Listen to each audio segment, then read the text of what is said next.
discussing Our Lady of the Poor and her appearance in Belgium. And it's rather an interesting apparition that happened in 1933. Some of the interesting things about the apparition, which took place between January 15th and March 2nd of 1933, just really before World War II and the rise of the Nazis. But she comes and says, "I come to alleviate suffering."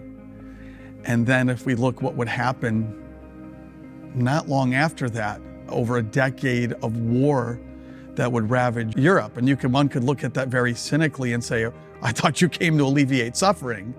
And then here, some of the most profound suffering in human history took place. You know, with the mystery of suffering, and something we do every Lent, we try to renew this idea of the mystery of suffering, but uniting our suffering to Christ by embracing it, asking God's grace to endure suffering. It's not something that destroys us, but actually something that opens us up to grace. And so in alleviating suffering, God doesn't always remove it, but He gives us strength to endure it. He gives us strength to have our suffering transformed into something not that is negative, but actually something that becomes a channel of graces, a channel of His love for others. And really that is, at the heart of the message of Our Lady of Mercedarians, to take, not that we see poverty as a curse or somehow God is cursing us in poverty, but that God is revealing His grace and His love even through our human suffering.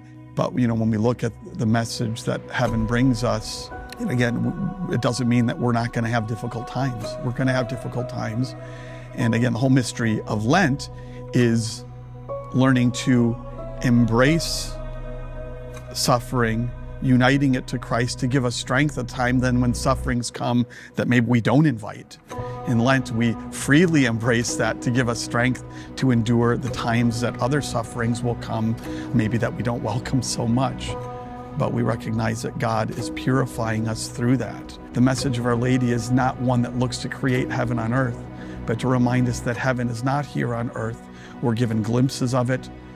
Heaven gives us strength while we're here on earth, but there's another place that we're going where all of the suffering of the world indeed will be removed, and we will, experience that eternal bliss. But while we're here, we are called to accompany our Lord on Calvary.